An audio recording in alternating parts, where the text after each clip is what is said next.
Good morning, Mets fans, and welcome to a Friday edition of Driving with Mr. Met. I am Mr. Met, and on today's show, I'm going to be talking about yesterday's 2019 home opener, where the Mets faced the Nationals. I'm going to talk about the game, and I'm going to give out a game ball / GOAT for game number 1 at Citi Field.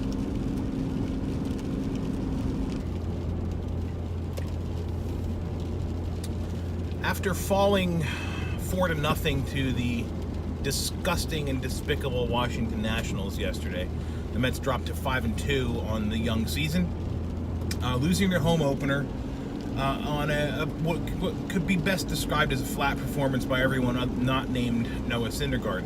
And I wonder why that could be. Well, let's delve into that, shall we? In just a moment. First, let's talk about Noah Syndergaard. Noah was really good yesterday.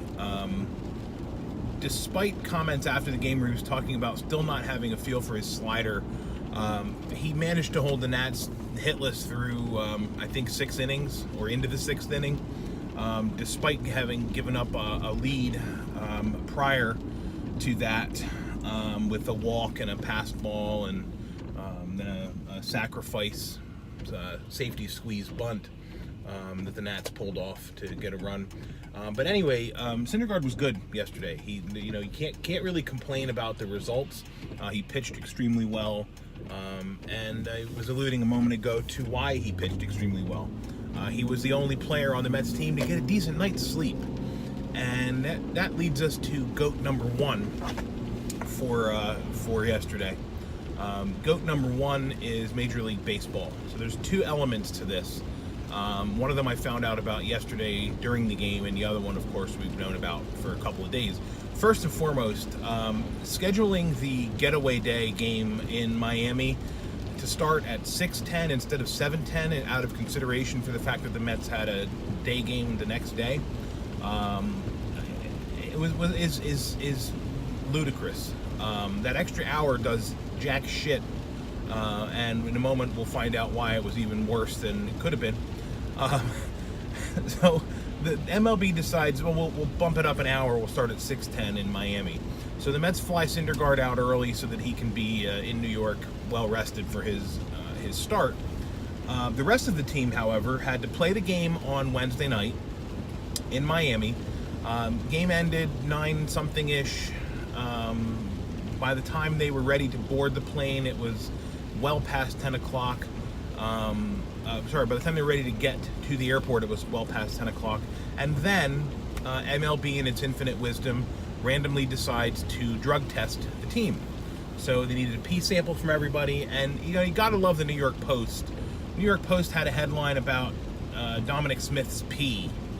And the Post knows no bounds as it pertains to shitty headlines, and that's what this one was. This was or I guess pissy headlines would be more appropriate. But the Post ran this nonsense headline, and it read as though this was all Dom Smith's fault. Which, he had some kind of bladder issue. So if you didn't bother to read the story, which I imagine a lot of people do when they scan through the paper, they're going to immediately think, oh, Dom Smith has a bladder issue. When the reality was, Dom Smith wasn't able to pee enough to satisfy the testers, and he had to sit and gulp water until he had enough fluid in his body for his bladder to produce more urine. The fact that this random test happened was insane. So, that's 2 strikes on Major League Baseball. One, the stupid scheduling of the day game after the night game, home opener, and the drug test. Just absolutely asinine on MLB's part. So MLB, you get a GOAT, your first GOAT of the year for 2019.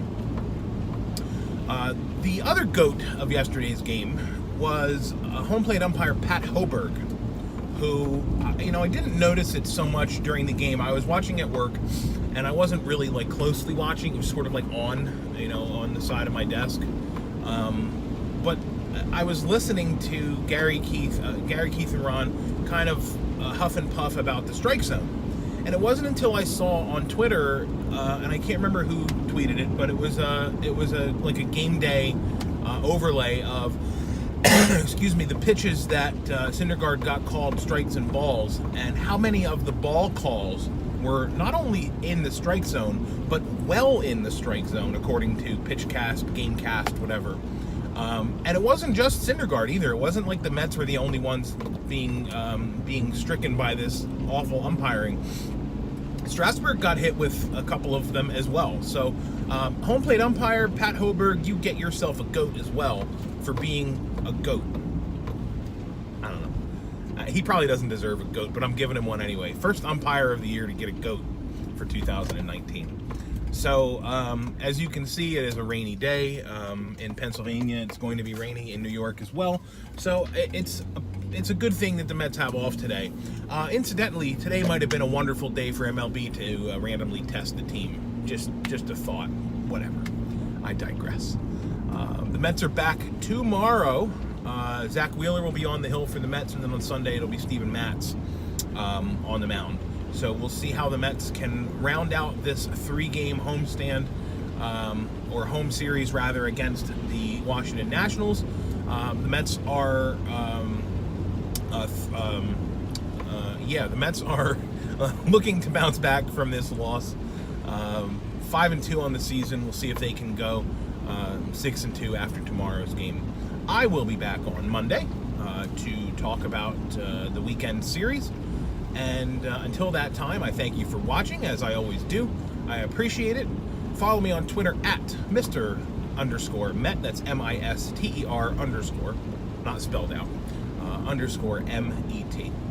And as always, let's go Mets.